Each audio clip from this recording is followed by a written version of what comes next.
किसी को पता है? या क्या पता आंटी?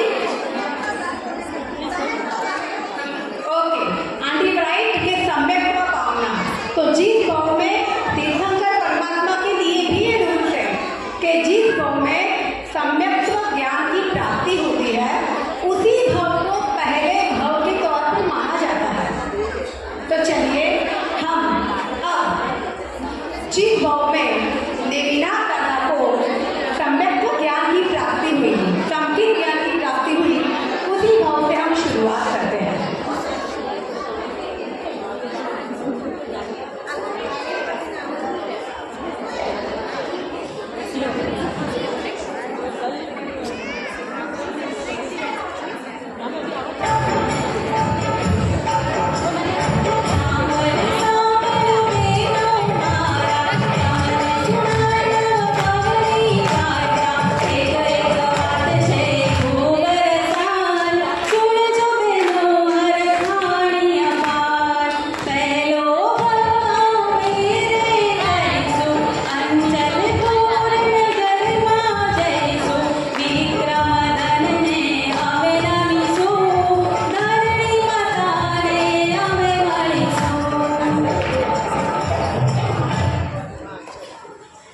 चलिए, आपने सुना पहला भाव।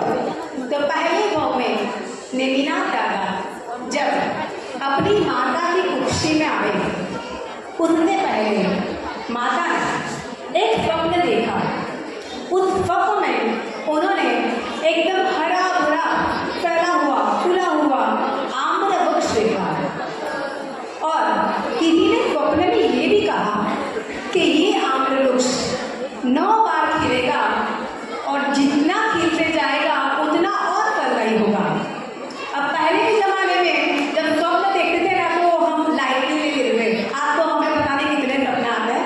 तो पहले के जमाने में वो रानी ने सुबह उठकर महाराजा से पूछा, बोला कि मुझे ये स्वप्न आया है। तो महाराजा ने स्वप्न पाठक को बुलाया और बताया कि इस स्वप्न का अर्थ क्या है। तो स्वप्न पाठक ने बताया कि ये तो अधिक शुभ संकेत है राजन, आपके घर में श्रेष्ठ आम्र वृक्ष जैसा पुत्र का जन्म होगा। पर राजन ने कहा, पर मतलब क्या? पर ये जो 9 बार खिलेगा, 9 बार खिलेगा और अधिक फलदायी होगा, इस बात का मुझे भी अंदाज नहीं कि इसका क्या अर्थ है। ये तो जरूर कोई केवली भगवान ही बता पाएंगे हमको। ठीक है, फिर थोड़ा टाइम बाद माता ने जन्म दिया और नेमिनाथ दादा का प्रथम भाव में नाम रखा धन कुमार। अब धन कुमार बड़े हुए और जैसा माता ने आम्र वृक्ष देखा था एकदम घना था, फूला हुआ, श्रेष्ठ, वैसा ही उनका पुत्र धन था, रूपवान, तेजस्वी, सूर्य तेज, वैसा धन कुमार। और यहाँ पे अब धन कुमार ने जन्म लिया है तो राजीमती को भी तो जन्म देना ही होगा। तो राजीमती ने भी जन्म लिया और उनका नाम धनवती था। अब धनवती यौवन अवस्था में एक उद्यान में घूम रही थी। उद्यान आनी बगीचा, गार्डन है ना। मैं थोड़ा सा वो वाला वर्ड भी बोलूँगी ताकि बच्चों को भी स्टोरियाँ सुननी अच्छी लगे तो उनको समझ में आए। तो जब राजीवती उद्यान में घूम रही थी तब वहाँ पे उन्होंने किसी के हाथ में धन कुमार का चित्र देखा, सिर्फ चित्र देखा। और जैसे ही वो चित्र देखा वो एकदम से मोहित हो गई। मात्र चित्र देखने पर वो मोहित हो गई और बस उसी चित्र में जो पुरुष है उसके ख्यालों में खोने लगी। और उसी समय क्योंकि बेटी जवान होती है, बड़ी होती है, तो पिता को भी होता है ना, हम पूछते हैं ना, हम हमारे लेडी को सबको पूछते हैं कि भाई अपन माया मोटी रहेगी है, कोई रेवे छोड़ो चोको तो बताई जो अपन बोलते हैं ना। तो महाराजा ने किसी को पूछा कि भाई बेटी बड़ी हो गई है, धनवती बड़ी हो गई है, तो कोई उसके लायक योग्य वर मुझे बताना। तो किसी ने उन्हें धन कुमार को ही बताया। और जब ये बात धनवती को पता चला कि पिता ने भी उसी के बारे में पता चला है जिनके ऊपर मैं मोहित हो गई हूँ, तो उन्होंने किसी के हाथों धन कुमार को एक लेटर लिखा, यानी पत्र लिखा और उसमें अपनी भावनाएं व्यक्त करी। और धन कुमार ने भी उस पत्र के जवाब में एक हार देके उस पत्र की स्वीकृति दी। और ऐसे ही फिर उन दोनों की शादी करवा दी जाती है। फिर कुछ समय बाद नगर में एक केवली भवन बनाते हैं।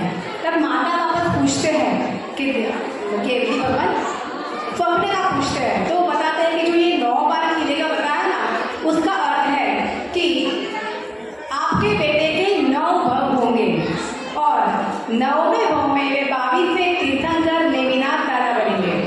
और यह बात उनके तब बहुत खुश हो जाते हैं। कुछ समय बाद नगर में एक साधु महंत आता है, तो धन कुमार जलोके में खड़े होते हैं और देखते हैं कि साधु महंत जा रहे हैं। पर जब जा रहे हैं तो देखते देखते दिखना बंद हो जाता है, तो वो दौड़ के जाते हैं। देखते हैं तो साधु महंत मूर्छित हो जाते हैं। तो वो उनको महल में लाकर उनकी सेवा करते हैं, उनकी देखना सुनते हैं, उनका धर्म बोध सुनते हैं और वो धर्म बोध से उनको सांख्यिक ज्ञान की प्राप्ति होती है।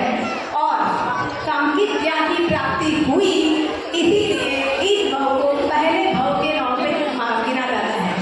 बोलिए नेमिनाथ दादा की। बस फिर दीक्षा ले लेते हैं धन और धन कुमार।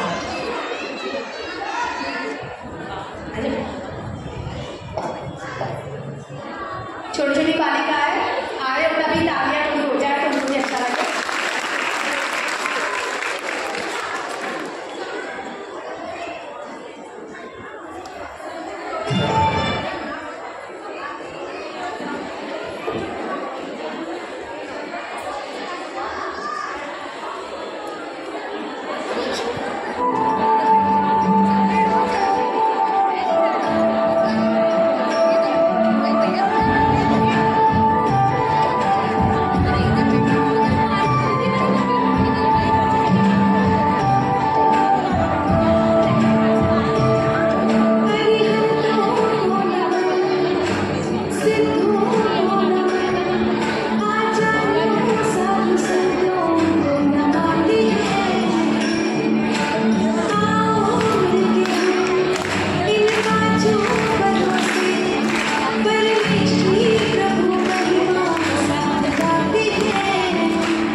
चलिए, प्रथम भव पूर्ण हुआ। धन कुमार और धन ने दीक्षा ले ली और दीक्षा के बाद दोनों जाते हैं दूसरे भव में देवलोक में, और दो देवलोक में दोनों गाढ़ मित्र बनते हैं। अब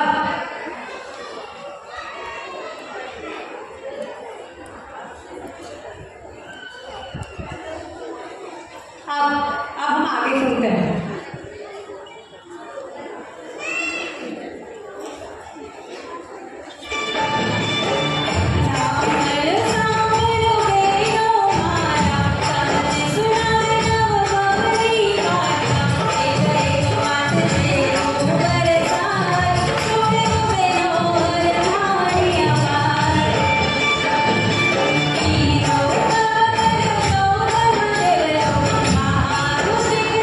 No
भविष्यवाणी करते हैं, आगाही करते हैं, है ना। तो रत्नावती के पिता ने एक निमित्तीय को बुलाया। अपने अभी जिनको ज्योतिष बोलते हैं वहाँ पे पहले के जमाने में उनको निमित्तिया भी बोलते थे, तो उनको निमित्तिया को बुलाया और पूछा कि मेरी बेटी के नसीब में कौन है। हर किसी के पिता को होता है ना कि मेरी बेटी के नसीब में कौन है। तो वो निमित्तिया बोलता है कि जो पुरुष आपका खड़ग छीन लेगा, खड़ग छीन लेगा।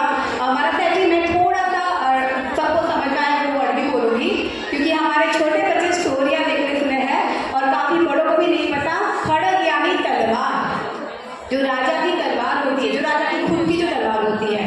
तो बोले जो आपकी खड़ग यानी आपकी तलवार आपसे छीन लेगा और सिद्ध मंदिर में दर्शन करते वक्त जिस पर देवताओं द्वारा पुष्प की दृष्टि होगी वही आपके बेटी के लिए वर होगा। अब हमसे कोई बोले कि तुमसे ये कोई छीन लेगा तो हम क्या करेंगे? खुश होंगे, गुस्सा होंगे? कोई हमसे कोई चीज़ हमारी छीन लेगा तो उससे हम खुश होंगे, गुस्सा होंगे? बताइए, गुस्सा हो गए ना। पर यहाँ उल्टा था, यहाँ पे राजन खुश हो गए कि जो मुझसे मेरी खड़ग छीन लेगा, मुझसे छीन लेगा, यानी वो कितना बड़ा महारथी बलवान होगा। यह सुनकर राजा बहुत खुश हो गए कि मेरी भाग्य में कोई अच्छा महारथी महावीर ही है। फिर कुछ समय बाद यहाँ पे जो चित्रगति है उनके मित्र होते हैं सुमित्र, और उनकी बहन को रत्नावती के भाई ने अपहरण कर दिया और लेके चले गए। तो अपने फ्रेंड की बहन को कोई लेके जाता है तो हम भी जाते हैं ना, बच्चा के साथ में जाते हैं ना। मैं काफी थोड़ा सा अपना वाला भी टोन बताऊंगी, थोड़ा सा वो भी बताऊंगी तो आपको भी मजा आएगा सुनने में। तो वहाँ पे चित्रगति जाते हैं सुमित्रा की बहन को बचाने के लिए, और जब वहाँ पे बचाने जाते हैं तो उसको बचा भी लेते हैं और युद्ध करना पड़ता है। तब उस युद्ध में रत्नावती के भाई भी होते हैं और रत्नावती के पिता भी होते हैं। और उस युद्ध के दौरान चित्रगति राजन की तलवार छीन लेते हैं। उस युद्ध में वो राजन की तलवार छीन लेते हैं, पर उस समय राजन को ये चीज़ नहीं आती ना, हमको एक को याद से नहीं आता, हमको ना युद्ध में या उसने मेरा दे दिया वैसे ही लगता है। तो वो युद्ध हो गया, तलवार छीन ली उनकी। फिर कुछ समय बाद ये जो सुमित्र होता है ना, चित्रगति का फ्रेंड, मतलब नेमिनाथ दादा का फ्रेंड, तो वो कुछ समय बाद दीक्षा लेकर और फिर देवलोक में जाता है। जब ये सुमित्र देवलोक में जाता है और चित्रगति तो धरती भरत क्षेत्र में ही थे, और जब भरत क्षेत्र में चित्रगति सिद्ध मंदिर के दर्शन करने जाते हैं, तब क्योंकि देवलोक में तो उनका मित्र सुमित्र है, तो जब वे दर्शन करने जाते हैं तब सुमित्र वहाँ पे पुष्प की दृष्टि करते हैं, कुसुम की दृष्टि करते हैं। और उसी समय उसी मंदिर में रत्नावती के पिता और रत्नावती भी वहाँ मौजूद होती है। और जब वे ये नज़ारा देखते हैं तब एकदम से राजन को याद आता है कि अरे ये तो वही महारथी है जिसने मुझे युद्ध में हराया था और मेरी तलवार छीनी थी, और आज उसके ऊपर पुष्प की दृष्टि भी हुई है। तो यही मेरी बेटी के भाग्य में है। और भी दोनों की शादी करवा देते हैं और थोड़ा टाइम बाद धर्म में बोध पाकर दोनों की दीक्षा हो जाती है।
चौथे भाव की ओर। और चौथे भाव में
एक बार जितनी भी श्राविकाओं का परफॉर्मेंस है वो भी यहाँ पे आ जाइए प्लीज। जितनी श्राविका हो वो भी यहाँ पे टाइम में आ जाइए प्लीज, ठीक है। और जितनी गर्ल्स आ गए वो भी यहाँ पे एक बार टाइम में आ जाइए। पांचवें भाव में वापस नेमिनाथ दादा का जन्म भरत क्षेत्र में हुआ, जहाँ पर उनका नाम था, नाम एक्चुअली हो जाए ना वो नहीं अच्छा है कि मन से बोल रहे हैं। तो पांचवें भाव में नेमिनाथ दादा का नाम था अपराजित और राजुल का नाम था चित्रगति। अब राजुल चित्रगति वो इतनी कुशल थी हर कला में श्रेष्ठ राजकुमारी प्रियमती को इच्छा में मैडम राजुल का नाम था प्रियमती। और प्रियमती जो हर कला में श्रेष्ठ थी वो राजपुत्री थी, राजपुत्र नहीं, राजपुत्री थी जो हर कला में श्रेष्ठ थी। तो पिता को हुआ कि मेरी बेटी जो इतनी रूप सुंदरी हर कला में श्रेष्ठ कहीं भी पीछे नहीं आए वैसी है, अगर मैंने उसकी शादी कोई ऐसी व्यक्ति से करवा दी तो वो तो जीते जी मर जाएगी। ये थे महत्व हो, कोई भी काल हो, कोई भी क्षेत्र हो, कोई भी समय हो, पिता की चिंता तो पिता की ही रहती है। चाहे हम 2025 में या फिर संबंध देश राष्ट्र देवताओं के भाव में है या तीर्थंकर के क्रम में, अगर पिता होती तो उनकी चिंता बेटी के लिए रहती है। तो पिता का हुआ कि अगर मेरी बेटी को मैंने कोई ऐसे व्यक्ति के साथ शादी करवा दी तो वो तो जीते जी मर जाएगी। इसलिए वो अपनी बेटी को बुलाते हैं, अपनी बेटी को बुलाते हैं, अपनी बेटी को बुलाते हैं और पूछते हैं कि बेटा तुम्हें कैसा वर्ग पसंद है। मतलब ये बात में तो मॉडर्न हो गए क्योंकि आज ये होता है। तो मुझे लगता है ये स्टोरी जब पढ़ी तो मुझे लगता है उस टाइम में वो राजा थोड़े मॉडर्न थे जिन्होंने बेटी को पूछा कि भाई तुम्हें कौन पसंद है। जो हमारे अभी के कल्चर में हम पूछते हैं अपनी बेटियों को, है ना, कि भाई तुझे किस टाइप का चाहिए, कोई पसंद हो तो बोल दो या ऐसा कुछ। तो पूछते हैं कि बेटा तुम्हें कौन कैसा वर्ग पसंद है। तो बेटी कहती है कि जो मुझे हर कला में हरा दे, क्योंकि वो हर कला में श्रेष्ठ थी, रूप सुंदरी थी। तो जो मुझे हर कला में हरा दे वो मुझे जीत लेगा, जो मुझे हर कला में हरा दे वो मुझे जीत लेगा। तो मुझे ऐसा वर चाहिए जो मुझे हरा दे। तो जब ये बात नगर में फैलती है, एक नगर दूसरे नगर सब जगह फैलती है, तो आसपास नगर वाले सब राजपुत्र हर कलाएं सीख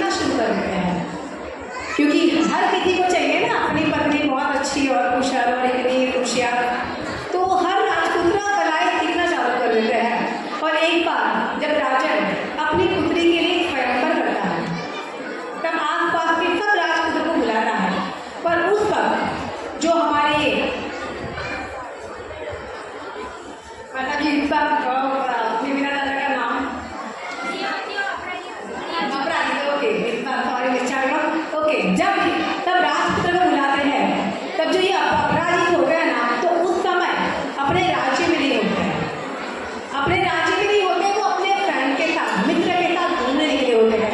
तो ऐसे राजपुत्र वो वहां नहीं पहुंचते। तो जब स्वयंवर होता है तो जितने भी राजपुत्र आए वो किसी ने प्रीतिमती को नहीं हराया। तब लोग बातें भी करने लगे कि सरस्वती माता ने प्रीतिमती का पक्ष लिया है, वो भी नारी है, ये भी नारी है, इसलिए साक्षात बैठी है और ये सबसे जीत रही है, राजपुत्रों से भी जीत रही है। लोग ऐसी बातें भी करने लगे। फिर पिता को टेंशन हुआ, तो क्या मेरी बेटी के भाग्य में ऐसा कोई नहीं है? तब किसी ने बताया कि आप ऐसी घोषणा करो कि चाहे राजपुत्र हो या सामान्य पुरुष, कोई भी हो, जो मेरी बेटी को हराएगा वो उससे शादी करेगा। उस पर अपराधी अपने मित्र के साथ घूमते घूमते वहां पहुंचता है। तब वो ये बात सुनता है, उन्हें शादी का कोई मोह नहीं है, पर फिर भी वो बोलता है ऐसे कॉम्पिटिशन होती है तो हमारे होता है ना कि हाँ नहीं चलो हम भी जाते हैं।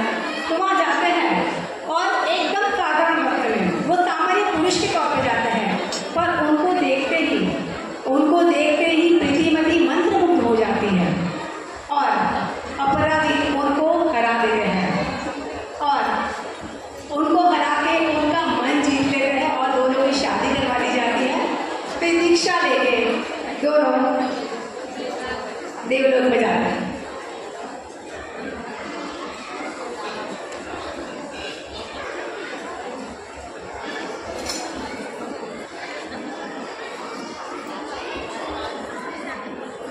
गर्ल्स आ गई है सब लोग, इनकी परफॉर्मेंस है गर्ल्स की।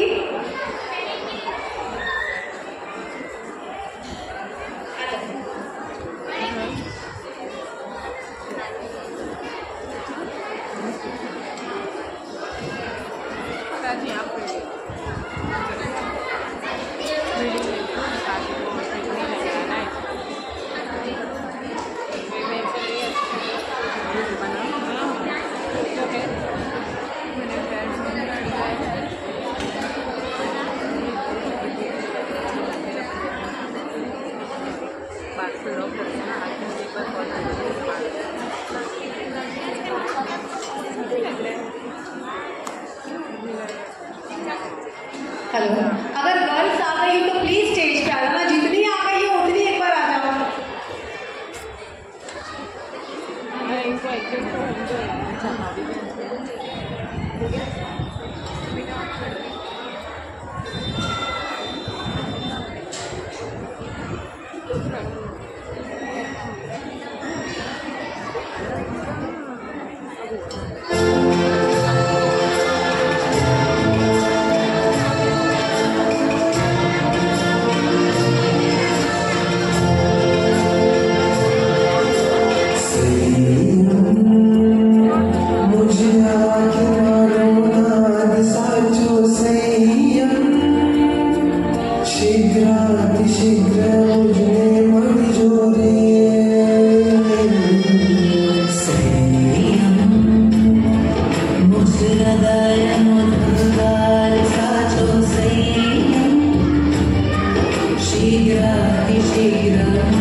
Shanti,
लड़की बहू ऐसे जाए तो चलेगा?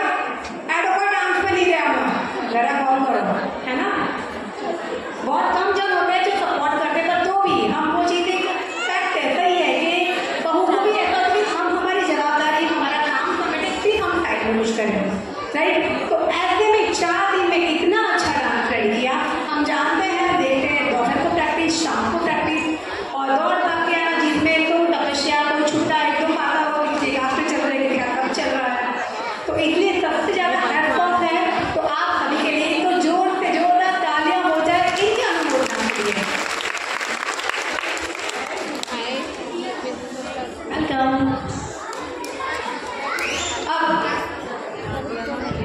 अब बात आती है छठे भाव की। आज 5वें भाव के बाद नेक कुमार और राजीमती का जी वापस देवलोक में जाता है और फिर 7वें भाव में वे वापस भरत क्षेत्र में आते हैं।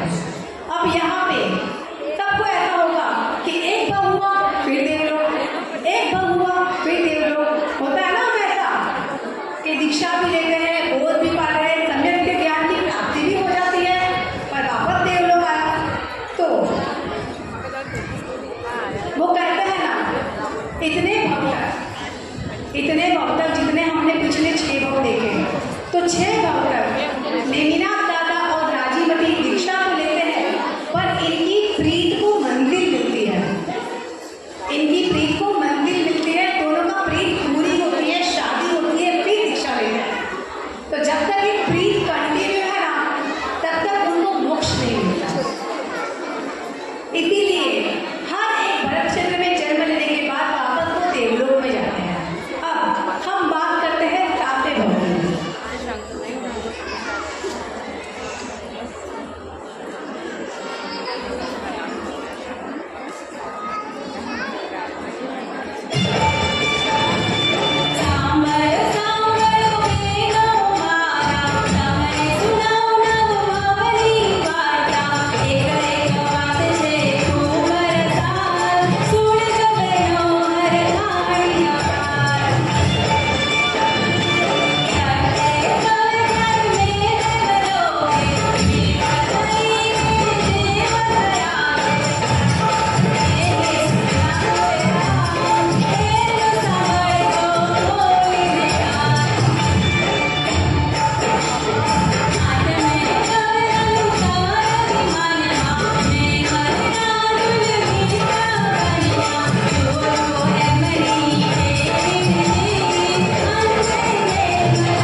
नेमिनाथ दादा 8वें भव में, पर 7वें भव में जब नेमिनाथ दादा माता की कुक्षी में आए, तब माता ने एक स्वप्न देखा और स्वप्न में पूर्ण चंद्र को अपने मुख पर आते हुए देखा। सुबह वापस स्वप्न माता को बुलाया और पूछा कि इस स्वप्न का अर्थ क्या है। तब स्वप्न माता को बोलता है कि शत्रु रूपी अंधकार को दूर करने वाला, हरने वाला श्रेष्ठ पुत्र का जन्म होगा और फिर शंख कुमार का जन्म होता है। यहाँ पे यशोमती भी बड़ी होती है, राजपुत्री होती है और आत्मा जीव जो राजीवती का है, तो वही श्रेष्ठ कुशल रूप सुंदरी। तो वो जब यशोमती बड़ी होती है तो उसको किसी भी पुरुष में ऐसे गुण नहीं दिखते कि वो उससे शादी करे, है ना। वो खुद ही मतलब समझो वो कितनी भी श्रेष्ठ और होशियार होगी तो उसको किसी भी पुरुष में ऐसे गुण नहीं दिख रहे थे कि उसकी शादी करे, तो उससे पुरुष जाति में थोड़ी अरुचि हुई। वो कहते हैं ना यार कोई इसमें है नहीं, वो हताशा होता है ना, ये एक अरुचि हो जाती है। तब कुछ समय बाद किसी को कोई उनकी फ्रेंड होती है, हमारी फ्रेंड होती है ना, आपको बताया वो कितना अच्छा ये वो है, तो उनकी फ्रेंड होती है, वो उनको बताती है शंख कुमार के बारे में और उनके गुणों के बारे में। जब शंख कुमार के गुणों के बारे में बताते हैं, जब ये गुणों के बारे में सुनती है, उन गुणों को सुनते ही उसे ऐसा होता है कि नहीं इतना गुणवान है तो यही इसी मेरा जीवन साथी होगा। तो वो प्रतिज्ञा लेती है अगर मैं शादी करूंगी तो शंख कुमार से ही करूंगी और किसी से नहीं।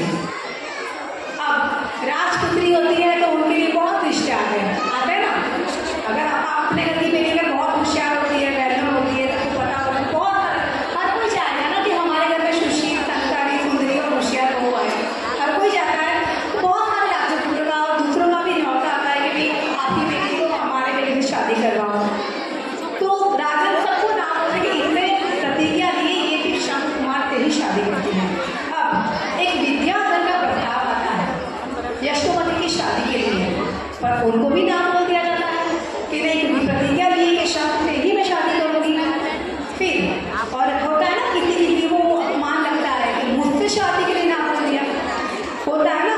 कोई भी काम हो जो अपनी जो वो है नेचर वो कहीं नहीं जाता। तो विद्याधर को गुस्सा आया कि मुझे शादी के लिए नाम बोला, तो उन्होंने यशोमती का अपहरण कर दिया और उसको लेके चले गए। और उसी समय जो शंख कुमार थे वो पल्लीपति नाम के चोर को पकड़ने गए थे। पल्लीपति नाम के चोर को पकड़ने गए थे। वो भी स्टोरी है पर हमारी घड़ी भी चल रही है। महाराज ने मुझे बोला है कि तुझे बोलना है घड़ी देखनी है, बोलना है घड़ी देखनी है।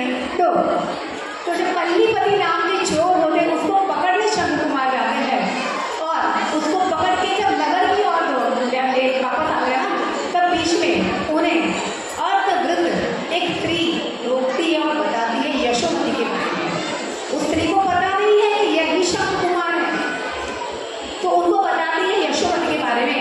तो शंख कुमार बोलता है कि मैं अभी तो एक युद्ध करके जीत के घर गया भी नहीं और वापस मैं बचा के लाता हूँ, चलो उसको। और वो जाते हैं विद्याधर को कराते हैं और यशोमती को लेकर आते हैं।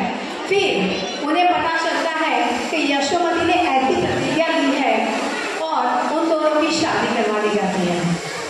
अब शादी के बाद नगर में एक केवली होता है और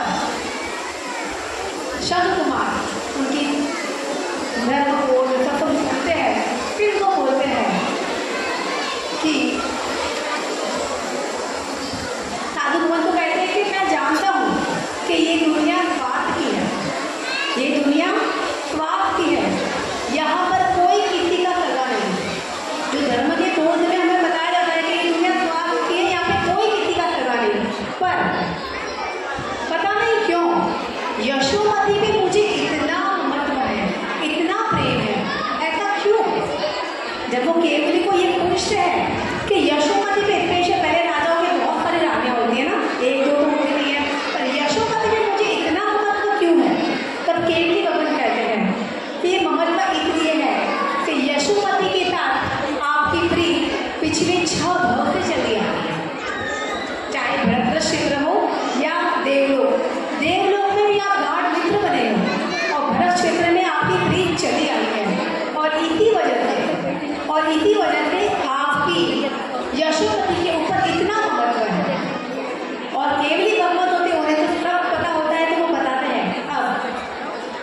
फिर उनका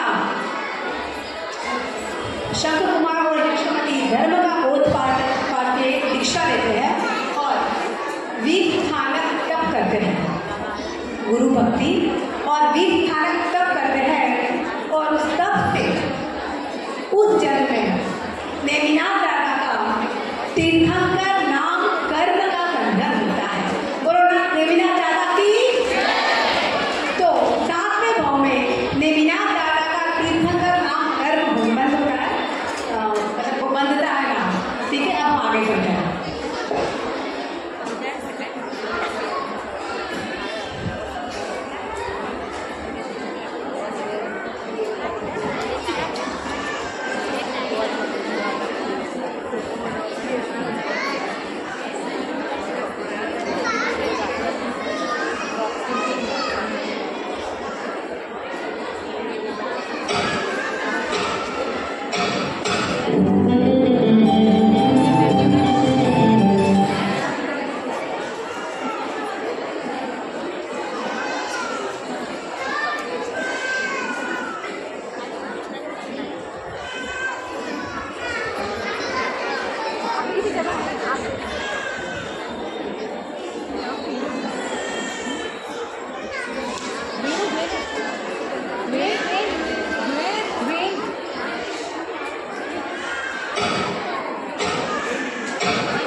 बहुत अच्छा किया बेटा आप लोगों ने। और ये जितनी भी परफॉर्मेंस है 4 डेज में रेडी हुई है, चाहे छोटे बच्चे हो चाहे लड़कियां हैं। और यह हमने श्राविकाओं की तारीफ की, इसका मतलब ये नहीं कि हम इनको थोड़ा कम समझते हैं। सबकी कंडीशन अलग होती है, सबकी प्रायोरिटी अलग होती है ना, जवाबदारी अलग होती है। अगर उनकी घर की जवाबदारियाँ तो इनकी स्टडीज की जवाबदारियाँ होती है ना।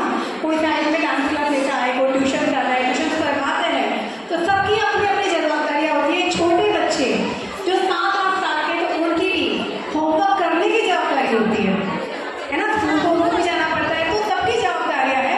पर क्योंकि मैं श्राविका हूँ, इसलिए मुझे लगता है कि श्राविकाओं की जवाबदारियाँ थोड़ी ज़्यादा है, तो इसलिए उनकी तारीफ के लिए थोड़ी ज़्यादा करी। पर तारीफ के मतलब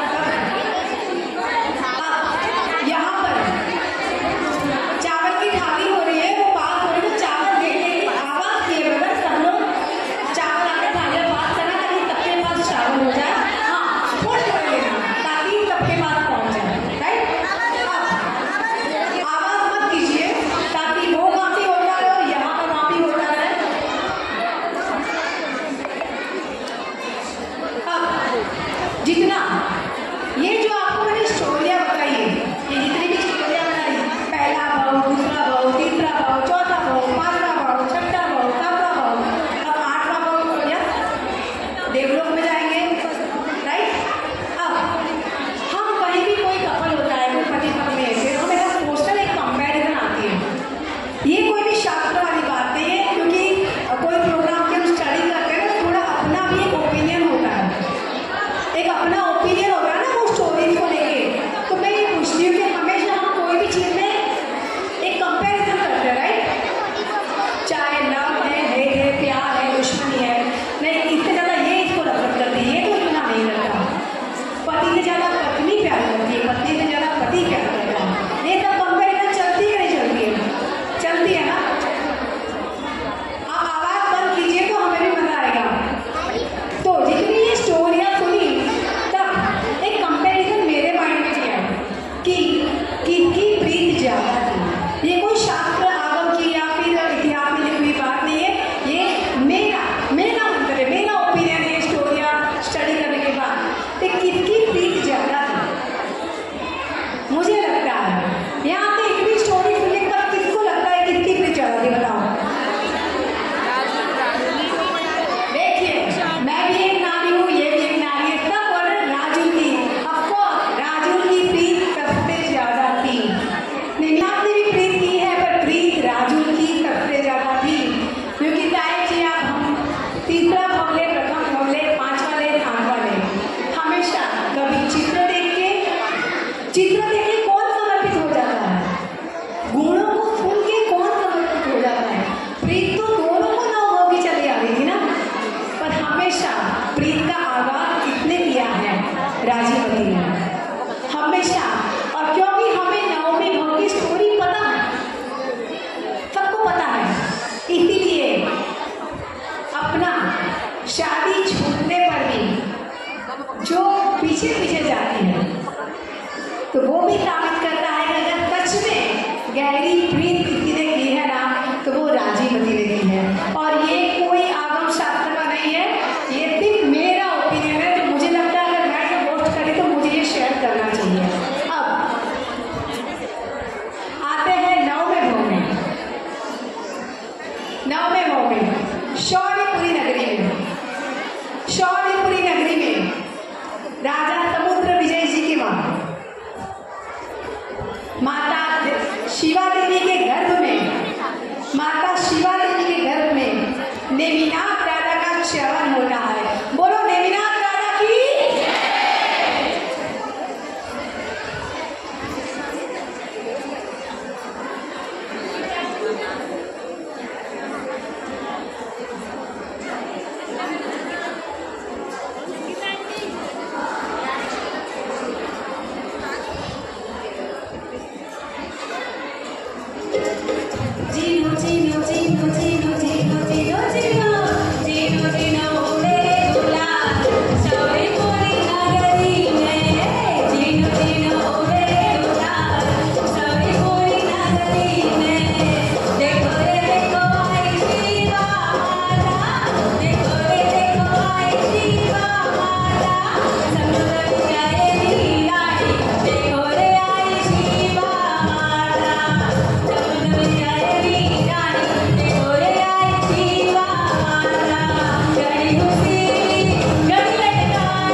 सुनो बहनों सुनो, आज मारी बात सुनो, मुँह आज बहुत खुश हूँ, मारी बात तो हमरो मारे आज खुशी रो कोई बात नहीं है, मारे आज खुशी रो कोई बात नहीं है, मुँह आज कतरी पुण्य छाती हूँ के मारे आज 3 लोग रे नाथ की माता बनवा रो सौभाग्य मिल्यो है, मने मौको मिल्यो है, मुँह आज मारे खुशी रो कोई बात नहीं है, कोई बात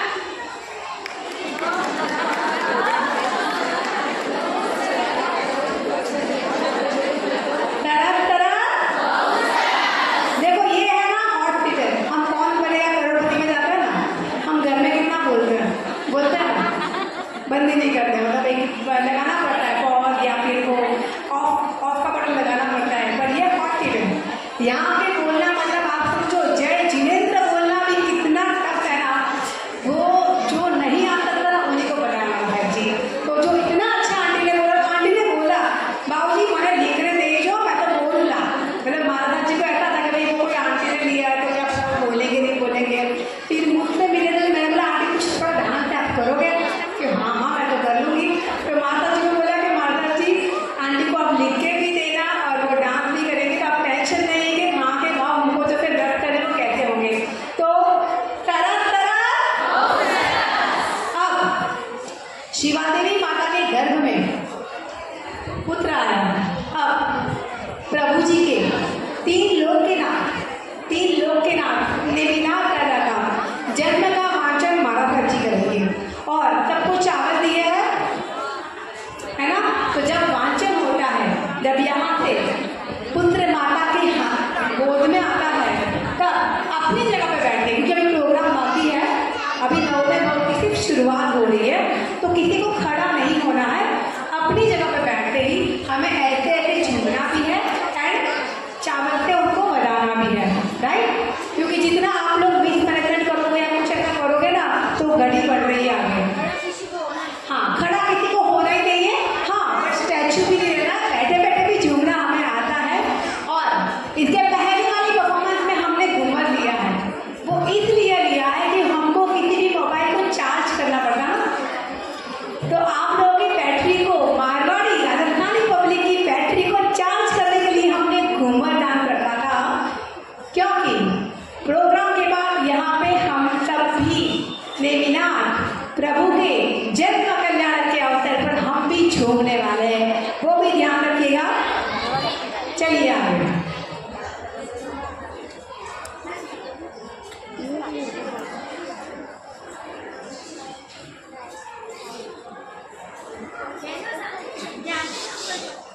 બહેનો આવાજ કરતા નહીં, કોઈ હવે શું સાંભળવાનું છે?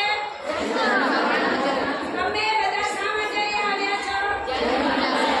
તો હવે તમે શાંતિ રાખજો। હવે હું નેમિનાથ ભગવાનનો જન્મ કલ્યાણનો દિવસ બોલું છું, એટલે તમે શાંતિ રાખજો। ભગવાનનો જન્મ 3 રીતથી થાય છે। કેટલા રીતથી થાય છે? 3 પ્રકારે થાય છે।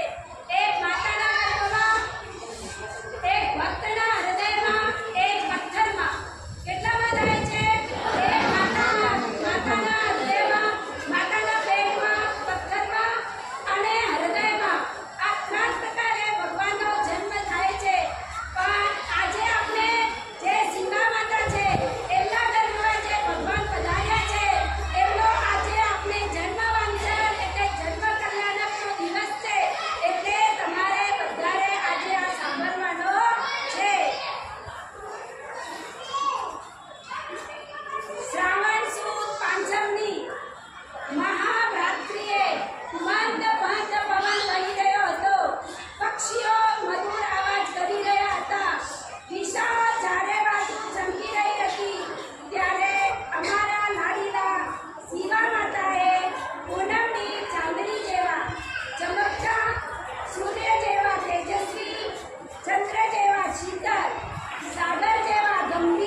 किसका जन्म हुआ?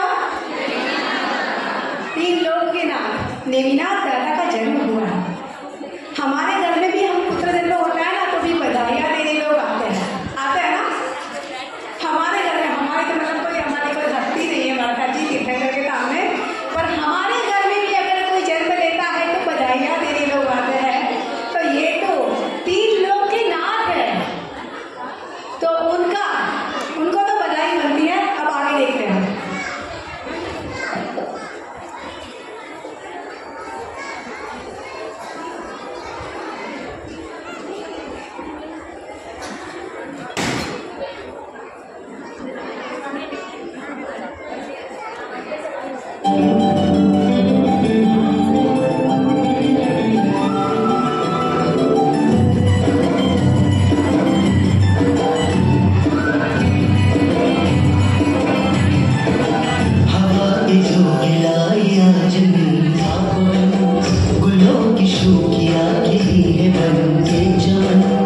चमक रही है आज शौर्य पूरी धरा, खुशी से झूमे आज 3 लोग जहां। बधाइयाँ शिवानंद, बधाइयाँ निमेश्वरम, बधाइयाँ शिवानंद, बधाइयाँ निमेश्वरम।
शादी का दिन आता है तब नेमिनाथ दादा मुगट शोक के एकदम अच्छे से तैयार होके बारात लेकर राजीमती के द्वार आते हैं।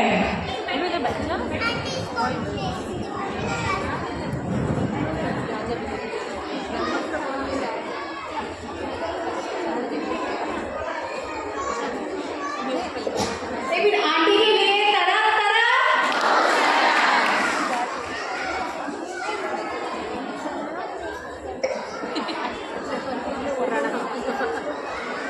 पाँव लगा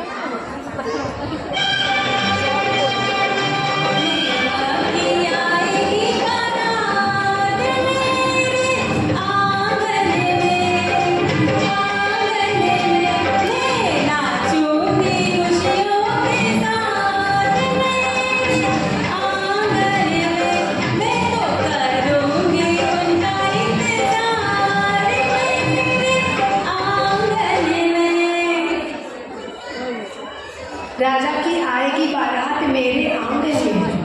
जब बारात आने वाली होती है ना तब दुल्हन की खुशी का कोई पार नहीं होता, क्योंकि ऑलमोस्ट यहाँ पे मैरिड है तो सब जानते हैं जब हमारी बारात आती है तब हमारी खुशी नजरें टिकाए रखते हैं राह में कि अभी अभी बारात निकलेगी, अभी बारात निकलेगी। तो यहाँ राजीमती खुश थी कि आएगी नेम की बारात, पर यहाँ पर कहानी में ट्विस्ट हो गया। नेम प्रभु बारात लेकर आ तो रहे थे पर रास्ते में पशुओं की पुकार हुई और उन्हें पता चला कि मेरी शादी के लिए भोजन के लिए इतने पशुओं का वध किया जाएगा। तो जीव दया प्रेमी नेमिनाथ दादा ने रथ को मोड़ दिया, बोले ऐसी शादी मुझे नहीं करनी।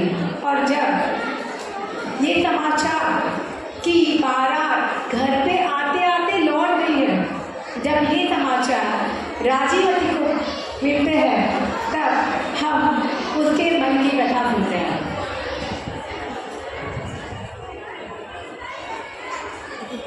अरे सखी, तू ये क्या कह रही है? तेरा दिमाग खराब तो नहीं हो गया? कहीं तू पागल तो नहीं हो गई है? इट्स नॉट पॉसिबल, ये तो हो ही नहीं सकता। तू मजाक करी ना मेरे साथ? बोल सखी, बोल।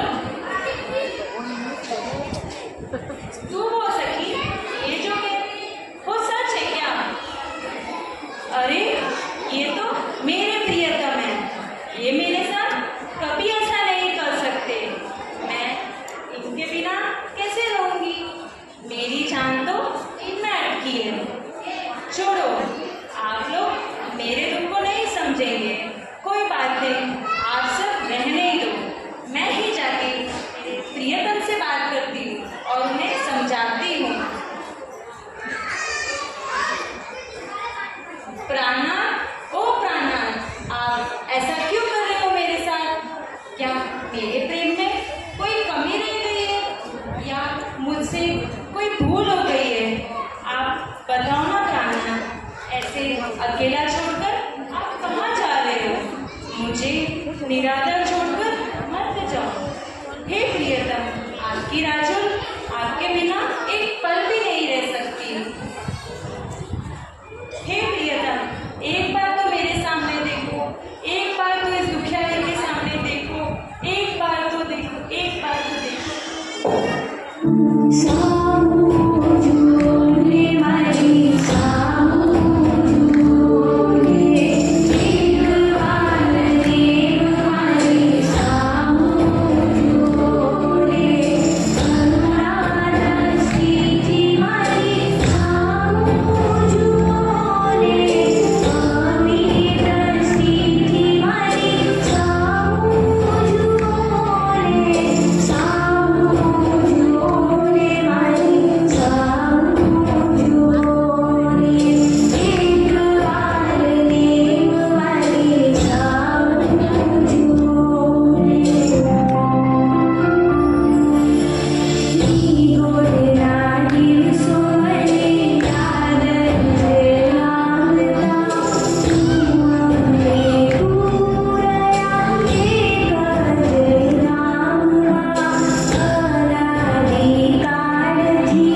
मेरा हस्त मिला रजोहरण रूप में होगा, आपके साथ मेरे प्रदीक्षिणा रूप में करूंगी, गर्मी बनते रूप के आपका मंगलसूत्र पहनूंगी, आज्ञा रूप में आपके नाम का सिंदूर लगाऊंगी। आज अपनी नौ की प्रीत पूरी होगी। इस राजुल को उसके अपने नेम मिल जाएंगे, नेम मिल जाएंगे।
हमारे